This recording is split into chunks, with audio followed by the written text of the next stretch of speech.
رمضان جو چلا گیا، یہ پیچھے جو 25-26 دن چلے گئے، کوئی ہے دنیا کے اندر اگر دولت خرچ کر لے یہ واپس لائے؟ یہ نہیں آئیں گے واپس، یہ چلے گئے جو گزر گیا۔ اور یہ اتنا عظیم مہینہ ہے، اس میں باقی دنوں سے عبادت کا زیادہ ثواب ملتا ہے۔ کچھ لوگ کہتے ہیں 70 نہیں بلکہ 700 گنا ثواب ملتا ہے، اور اللہ ثواب دیتا جائے گا، اس کے خزانے ختم نہیں ہوں گے۔ اور اللہ رب العالمین ہر رات کے آخری حصے میں آسمانی دنیا پر آتا ہے۔ کوئی مانگنے والا، کوئی پریشان ہے، مانگو۔ ارے میرے بندے تو مانگنے والا تو بن جا، تو مانگ کے دیکھ۔ ہے کوئی بیمار جس کی بیماری کی شفا نہیں ہو رہی ہے، ٹھیک نہیں ہو رہا، میں شفا کے خزانوں میں سے اس کو شفا بخش۔ ہے کوئی جو ہوگا؟ اس لیے کثرت سے پچھلے پہر میں تہجد پڑھا کرو۔ یہ اتنی سی زندگی ہے۔ ایک حدیث کا مفہوم یہ ہے کہ نبی کریم صلی اللہ علیہ وسلم نے فرمایا، ایک آدمی دھوپ میں جب چلتا ہے ایک سایہ دار درخت کے نیچے بیٹھتا ہے، تھوڑا سسکانے کے لیے، تھوڑے سے آرام کے لیے۔ بولا اس زندگی کا مقصد یہی ہے، اس درخت کے نیچے بیٹھنا اور اس دنیا میں رہنا ایک جیسا ہے۔ 60 سال نکل جائیں گے، سختی ہوگی، مصیبت ہوگی، نکل جائیں گے، لیکن ابد الابدہ زندگی، اس کے لیے کچھ کرو، آخرت کے لیے تیاری کرو۔ جتنی زندگی چلی گئی یہ واپس نہیں آئے گی۔ ہمارے ایک خطیب ہیں غلام احمد میر صاحب، وہ کہتے تھے کہ زندگی 2 بار ہونی چاہیے تھی، ایک بار ہم سیکھتے اور دوسرے بار عمل کرتے، لیکن ہے ایک ہی بار۔ اسی میں سیکھنا ہے، اسی میں عمل کرنا، اسی میں ایگزام دینا، اسی میں کامیابی حاصل کرنی۔ اس لیے غنیمت جانو، صحت اگر ملی ہے غنیمت جانو، اس سے پہلے کہ بیماری آ جائے۔ اگر پیسے ہیں، دولت ہے، غنیمت جانو، اللہ کی راہ میں خرچ کرو، اس سے پہلے کہ فقیر بھی ہو سکتا ہے، غریب بھی ہو سکتا ہے۔ یہ غنیمت ہے، یہ لمحات، خاص کر ماہ رمضان میں۔ اور اللہ رب العالمین نے اس اپنی آخری کتاب کو اسی رات میں نازل کیا آسمانی دنیا پر۔ وہاں سے جتنا ضرورت پڑا وقتاً فوقتاً اترتا گیا۔ اللہ رب العالمین فرما رہے ہیں، کائنات کا امام حضرت محمد رسول اللہ صلی اللہ علیہ وسلم، جب قرآن نازل ہوا پہلے مخاطب محمد رسول اللہ صلی اللہ علیہ وسلم، اس کے بعد صحابہ ہیں۔ اِنَّا أَنزَلْنَاهُ فِي لَيْلَةُ الْقَدْرِ، میں نے اس قرآن کو اس ليلة القدر میں نازل کیا۔ وَمَا أَدْرَاكَ مَا لَيْلَةُ الْقَدْرِ، یا رسول اللہ آپ کو معلوم نہیں ہے ليلة القدر ہے کیا؟ اللہ اس کی برکات کو جانتا ہے، اللہ اس رات کی عظمت کو جانتا ہے۔ وَمَا أَدْرَاكَ مَا لَيْلَةُ الْقَدْرِ لَيْلَةُ الْقَدْرِ خَيْرٌ مِّنْ أَلْفِ شَهْرٍ، یہ 1000 مہینوں کی عبادت سے بہتر ہے۔ آدھے لوگ کہتے ہیں نا 84 سال 4 مہینے ہیں، اس کی عبادت کے برابر نہیں، اس سے بھی بہتر ہے۔ ایک بار ایک واقعہ سنایا نبی کریم صلی اللہ علیہ وسلم بنو اسرائیل کا۔ بنو اسرائیل کی امت کی جو عمر جو تھی وہ بہت لمبی تھی، 400 سال، 1000 سال۔ جس طرح حضرت نوح علیہ السلام 950 سال انہوں نے تبلیغ کی، عمر کتنی ہوگی؟ تو نبی کریم صلی اللہ علیہ وسلم ایک واقعہ پیش کیا گیا، صحابہ سن رہے تھے کہ بنو اسرائیل کے اندر ایک آدمی تھا، اس نے 1000 سال عبادت کی، کبھی بھی اللہ کی نافرمانی نہیں کی۔ اب جو صحابہ تھے ان کا دل تھوڑا تنگ ہو گیا، ہماری 60 70 80 100 سال زندگی ہے، اتنی عبادت ہم کہاں کر سکتے ہیں؟ تو اللہ رب العالمین نے لیلۃ القدر کو نازل کی. اگر 21 کو یہ رات ہوئی، اگر کبھی یہ 21 میں بھی آ سکتی ہے، کسی سال 23 میں آ سکتی ہے، کسی سال 25 میں آ سکتی ہے، کسی سال 27ویں رات ہو سکتی ہے، اور کسی سال 29ویں ہو سکتی ہے. یہ مختلف گھومتی ہے. اس لیے نبی کریم صلی اللہ علیہ وسلم ماہ رمضان کے آخری 10 دنوں کا اعتکاف کرتے تھے. اور ازواج مطہرات نبی کریم صلی اللہ علیہ وسلم کی گھر والیاں ہماری مائیں وہ بھی اعتکاف کرتی تھی. اور وہ اعتکاف کرتی تھی کہاں پر؟ مسجد میں. کیونکہ اعتکاف کے لیے جو شرط ہے وہ مسجد ہے. ہمارے کچھ بھائی ہیں، کچھ ہماری بہنیں بیٹیاں وہ گھر میں اعتکاف کرتی. گھر میں اعتکاف نہیں ہوتا، اعتکاف کے لیے مسجد شرط ہے. اب ان کو جب وہ گھر میں اعتکاف کو بیٹھتی ہیں، یہ شب قدر کی 5 راتیں ان کو مل جاتی ہیں، باقی اعتکاف نہیں ہوتا. کیوں؟ عمل اسی پر کیا جائے گا جو نبی نے حکم دیا. نبی کریم صلی اللہ علیہ وسلم کی ذخیرہ احادیث میں کوئی ایسی چیز نہیں ملتی ہے کہ عورتیں اپنے گھروں میں اعتکاف کر لیں. اگر یہ مسئلہ ہوتا تو نبی نے بتا دیا ہوتا. ایک بار نبی کریم صلی اللہ علیہ وسلم نے دیکھا بہت سارے خیمے لگے ہوئے مسجد میں اعتکاف کے لیے، سب گھر والیوں نے لگائے. اعتکاف کہاں ہوتا تھا؟ مسجد میں ہوتا تھا. لیکن بدقسمتی سے ہم اس شریعت پر عمل کرنا دور کی بات، فتوے لگانا ہمارے لیے آسان ہے، عمل کرنا ہم اس سے بہت کوسوں دور ہے. محمد رسول اللہ صلی اللہ علیہ وسلم، ان کے بعد صفیہ بن حی، ازواج مطہرات ہماری ماں ایک بار آئی، نبی کریم صلی اللہ علیہ وسلم اعتکاف میں تھے، بہت دیر تک باتیں کی. ہمارے کچھ مسلمانوں کا اعتکاف ٹوٹ جاتا ہے، نہیں ٹوٹتا، نبی کا نہیں ٹوٹا، ہمارا بھی نہیں ٹوٹے گا. باتیں کرتی رہی. بعد میں رسول اللہ صلی اللہ علیہ وسلم دروازے تک اپنی گھر والی کے ساتھ نکلے تو دروازے سے باہر 2 انصاری جوان بھاگ رہے، وہ بھاگے. کیونکہ جب محلے کا بڑا جب نکلتا ہے یہ حیا کا ماحول ہے، چھوٹے بچے دور بھاگتے ہیں، ڈرتے، حیا ہوتی ہے. تو نبی کریم صلی اللہ علیہ وسلم نے ان دونوں کو بلایا، میرے بچوں ادھر آ جاؤ. نوجوانوں آپ بھاگ کیوں رہے ہو؟ آؤ سنو، یہ میری بیوی صفیہ ہے. تو ان دونوں صحابیوں نے کہا سبحان اللہ، یعنی کیا ہم بھی بدگمانی کر سکتے ہیں؟ فرمایا میرے صحابہ، شیطان جو ہے انسان کے جسم میں جس طرح خون چلتا ہے اسی طرح وہ گھومتا ہے، وہ تمہارے دل میں کچھ نہ کچھ ڈال دے گا.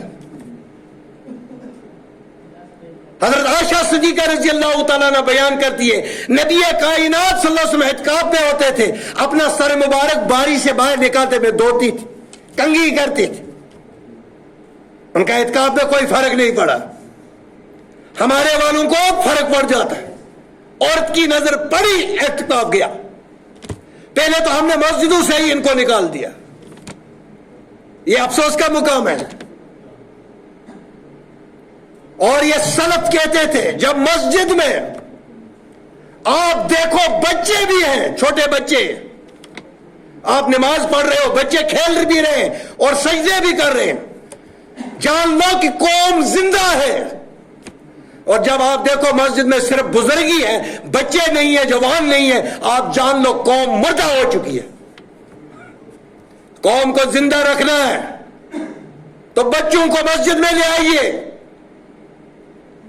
میں جانتا ہوں وہ غلطیاں کریں گے، میں جانتا ہوں وہ صف کے سامنے سے دوڑیں گے، تمہاری نماز کو کچھ نہیں ہوگا. محمد رسول اللہ صلی اللہ علیہ وسلم نماز پڑھ رہے تھے، حضرت حسن و حسین آئے، نبی کی پیٹھ پر سوار ہو گئے، نبی سجدے سے سر نہیں اٹھا رہے جب تک حسن حسین نیچے نہیں اترے. دو میں سے ایک. ان کی نماز کو تو کچھ نہیں ہوا. ہماری نماز بچوں کو مسجد سے ایسے بھگاتے ہیں، پھر اس کو نفرت ہو جاتی ہے. پھر جب وہ بڑا جوان ہوتا ہے، کیونکہ اس کو کوئی پیار محبت والا ماحول ملا ہی نہیں، اس کو بھگایا گیا جوان ہونے تک. اسی لیے نبی کریم صلی اللہ علیہ وسلم نے فرمایا جب 7 سال کا بچہ ہو جائے اس کو نماز کے مسائل سکھانا شروع کر دو، اس کو مسجد میں ساتھ لے جاؤ.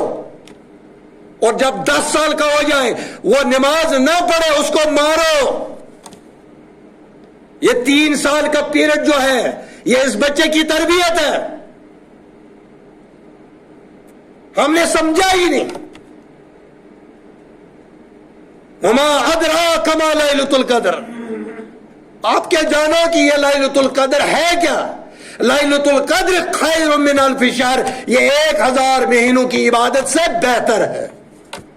تنزل الملائکۃ والروح فیہا باذن ربہم من کل امر سلام ہی حتی مطلع الفجر.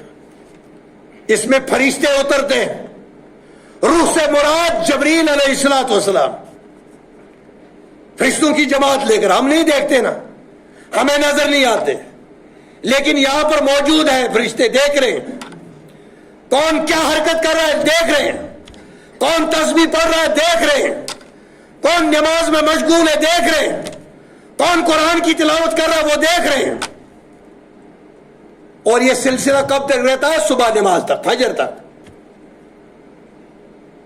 ہم 11 بجے تک بیٹھیں گے، 11 کے بعد پھر جا کر سو جائیں گے. یہ شب کو یہ نہیں، برابر صبح فجر تک اس شب میں بیٹھیے، اللہ سے مانگیے، گڑ گڑائیے.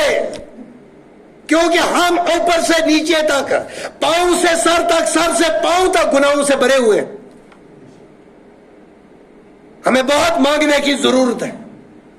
محمد رسول اللہ صلی اللہ علیہ وسلم اپنے لیے توبہ کرتے، استغفار کرتے 100 بار دن میں. اور مجھے نہیں لگتا ہم میں سے کوئی 10 بار بھی کرتا ہو. نبی کریم صلی اللہ علیہ وسلم کی اگلی پچھلی ساری سب خطائیں معاف. وہ معصوم عن الخطا، ان سے خطا ہو ہی نہیں سکتی. وہ معصوم اور معصوم ہے، کوئی خطا نہیں، پھر بھی استغفار مانگ رہے، اللہ سے معافیاں مانگ رہے. لیکن ہم صبح سے شام تک گناہوں میں لت پت، لیکن توبہ استغفار کرنے کی ہمیں حاجت نہیں.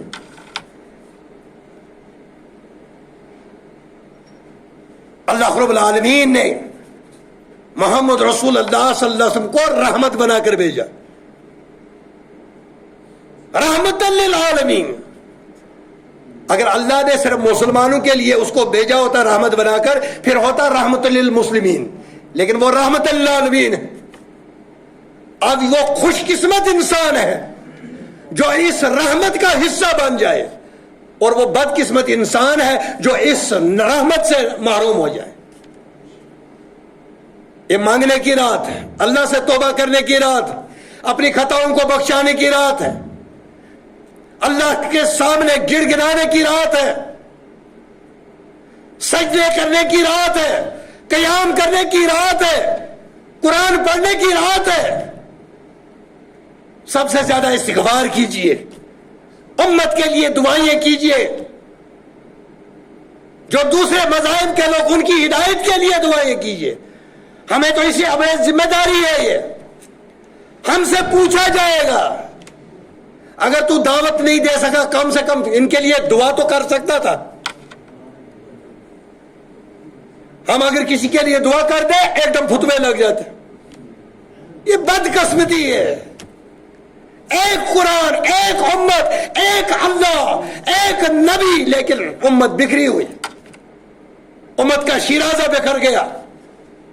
ہم نے کبھی سوچا، کبھی رویا کہ ہماری حالت کیا ہوئی ہے، ہمیں کرنا کیا تھا اور ہم کر کے رہے. ہم نے کبھی سوچا، کبھی غور کیا؟ من صام رمضان ایمانا احتسابا غفر له ما تقدم من ذنبه. جس نے روزے رکھے ایمان احتساب کے ساتھ، ایمان کے ساتھ، یہ جان کر کہ مجھے اس میں ثواب ملے گا، اس کے گناہ معاف کر دیے جاتے ہیں۔ جس نے قیام کیا اس ماہ رمضان میں، اس کے بھی گناہ معاف۔ اور یہ معافیاں مانگنے کا مہینہ ہے، نیکیاں بٹورنے کا مہینہ ہے۔ اور اگر ہم اس سے بھی غافل جائیں، اور اسی ایک حدیث پر میں اختتام کرتا ہوں، نبی کریم صلی اللہ علیہ وسلم ممبر پر تشریف لے گئے، پہلے پائے پر پائے مقدس رکھا، آمین کہا، دوسرے پر بھی آمین کہا، تیسرے پر بھی آمین کہا۔ صحابہ نے عجیب بات دیکھی، نئی بات دیکھی، یا رسول اللہ صلی اللہ علیہ وسلم آج ہم نے عجیب بات دیکھی، آپ آمین کہہ رہے تھے، 3 بار آپ نے آمین کہا، وجہ کیا؟ فرمایا آج فرشتوں کا سردار دعا کر رہا تھا، حضرت جبریل علیہ السلام دعا کر رہے تھے اور میں آمین کر رہا تھا، اور جو دعا جبریل کرے اور آمین میرے آقا حضرت محمد مصطفیٰ صلی اللہ علیہ وسلم آمین کہے، اس دعا کو قبول ہونے میں کوئی شک نہیں۔ پہلے پائے پر برباد ہو جائے، تباہ ہو جائے وہ شخص جس کے پاس ماہ رمضان آیا لیکن اپنی گناہوں کو مغفرت نہیں مانگ سکا، توبہ نہیں کر سکا، اپنے گناہ بخشوا نہیں سکا۔ دوسرے پائے پر تباہ اور برباد ہو گیا وہ شخص جس کے سامنے میرا نام لیا گیا اور اس نے مجھ پر درود نہیں پڑھا۔ درود ابراہیم، اس کو درود کہا جاتا ہے۔ محمود گامی کی نعت جو ہے نا، اس میں وہ درود نہیں، درود جس کو میرے نبی نے درود کہا وہ درود ہے۔ اور تیسری آمین فرمایا ہلاک اور برباد ہو گیا وہ شخص جس کے ماں باپ تھے لیکن ان کو تنگ کیا، ناراض کیا، ان کو خفا کیا، ان کو راضی نہیں کر سکا، یعنی ماں باپ کا نافرمان، اس کی بھی مغفرت نہیں۔ درود سے بخل کرنے والے، اس کی بھی مغفرت نہیں۔ میں رمضان میں اپنی مغفرت نہیں کرا سکا، اس کی بھی مغفرت نہیں۔ اللہ رب العالمین سے دعا کرتے ہیں، اللہ ہمارے گناہوں کو معاف فرما۔ اے اللہ ہم اوپر سر سے لے کر پاؤں تک گناہوں سے پلید بھرے ہوئے، لیکن تیرے خزانے، تیرے رحمت کے دریا بہ رہے۔ اے اللہ اس رحمت کے دریا میں ہمیں گوتا لگا کر ہمیں پاک فرما، ہمارے گناہوں کو معاف فرما۔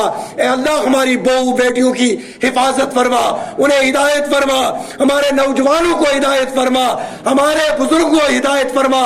اے اللہ جو بے اولاد ہیں، شادیاں ہوئی ہیں اولاد نہیں، اے اللہ تیرے خزانے بہت بڑے، اے اللہ ان کو اولاد کا سکھ عطا فرما، اولاد نرینہ عطا فرما، اولاد صالح عطا فرما۔ اے اللہ ہمارے والدین اس دنیا سے چل بسے، جن کے زندہ ہیں انہیں ہدایت فرما، اور ہمارے جو چلے گئے اس دنیا سے، اے اللہ انہیں کروٹ کروٹ جنت نصیب فرما، اے اللہ انہیں کروٹ کروٹ جنت نصیب فرما۔